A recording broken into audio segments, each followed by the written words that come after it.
গোটৰ মহিলাৰ বেংক একাউণ্টত সোমাব 10,000 কোটি টকা। আত্মসহায়ক গোটৰ মহিলাৰ বেংক একাউণ্টত সোমাব এই টকা। অমৃত দীক্ষৰ ফটো আপলোড কৰা মহিলাৰ বেংক একাউণ্টত সোমাব 10,000 কোটি টকা। আপুনি অমৃত দীক্ষৰ ফটো আপলোড কৰিছে নেকি? লগতে অসমৰ কোন জিলাৰ পৰা এই ভিডিঅ'টো চাই আছে কমেণ্টত জনাব। কিমান তাৰিখত আপোনালোকৰ বেংক একাউণ্টত এই 10,000 কোটি টকা সোমাব সবিশেষ তথ্য এই ভিডিঅ'টোৰ মাধ্যমত জানিব পাৰিব। ভিডিঅ'টো চাই থাকিব।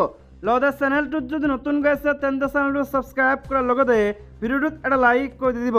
তেন্তে আহক বন্ধু বান্ধৱীসকল আজিৰ ভিডিঅ'টো আৰম্ভ কৰোঁ। গোটৰ মহিলাসকলৰ কাৰণে আহিছে ভাল খবৰ। গোটৰ মহিলাৰ একাউণ্টত সোমাব 10,000 কোটি টকা। মুখ্যমন্ত্ৰী হিমন্ত বিশ্ব শৰ্মাই কোৱা অনুসৰি এইটো মাহত বা অহা মাহৰ 15 তাৰিখৰ ভিতৰত সোমাব 10,000 কোটি টকা। আত্মসহায়ক গোটৰ মহিলাৰ বেংক একাউণ্টত পোনপটীয়াকৈ জমা কৰিব এই 10,000 কোটি টকা। যাতে গোটৰ মহিলাই নিজেই কিবা এটা কৰিব পাৰে তাৰ ওপৰত লক্ষ্য ৰাখি অসম চৰকাৰে জমা কৰিব 10,000 টকা। টকা কোনে কোনে পাব চাওক। গছপুলিৰ ফটো দিয়া মহিলা অৰ্থাৎ অমৃত বৃক্ষ আন্দোলনৰ যিসমূহ গছপুলি লৈ ফটো উঠিছে সেই ফটোসমূহ দিয়া মহিলাসকলে লাভ কৰিব টকা।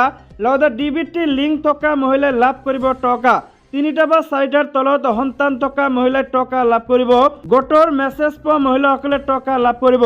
যিসকলে মেছেজ পোৱা নাই সকলোৱে মেছেজ লাভ কৰিব, কিন্তু কৰিব লাগিব ডিবিটি লিংক যদি কৰা নাই এতিয়াই কৰি ৰাখক। নতুনকৈ আৰম্ভ হৈছে অমৃত বৃক্ষ আন্দোলন 2024। যদি এতিয়া আপোনালোকে গছপুলি ৰোপণ কৰি ফটো আপলোড কৰা নাই তেন্তে এতিয়াই আপোনালোকে ফটো আপলোড কৰি লওক, কিয়নো অতি সোনকালে আপোনালোকে ফটোসমূহ আপলোড কৰিব লাগিব। ডেটসমূহ আহি গৈছে। সময়সীমা আপোনালোকে চাব পাৰিছে, দেখিবলৈ পাইছে অমৃত বৃক্ষ আন্দোলন 2024ৰ সময়সীমা 15 জুলাইৰ পৰা 29 জুলাইলৈকে আছিল। যিসমূহ ফৰেষ্টৰ অৰ্থাৎ নাৰ্চাৰী আছে সেইসমূহৰ পৰা আপোনালোকে গছপুলি লৈ অহা। লগতে দেখিবলৈ পাইছে শেষৰ তাৰিখ হৈছে 1 আগষ্ট টু 15 আগষ্ট অৰ্থাৎ 1 আগষ্টৰ পৰা 15 আগষ্টৰ ভিতৰত আপোনালোকে ফটো যিসমূহ আছে সেইসমূহ আপোনালোকে আপলোড কৰিব লাগিব। অৰ্থাৎ ফটো লৈ আপোনালোকে আপলোড কৰিব লাগিব, থাকিব লাগিব GPS। গতিকে যদি আপোনালোকে এতিয়াও কৰা নাই তেন্তে এতিয়াই কৰি লওক।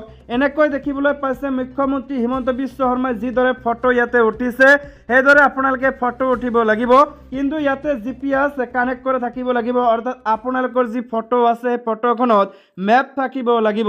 গতিকে যদি কৰা নাই তেন্তে এতিয়াই কৰি লওক আৰু আপলোড কৰক এইখন ৱেবছাইটত।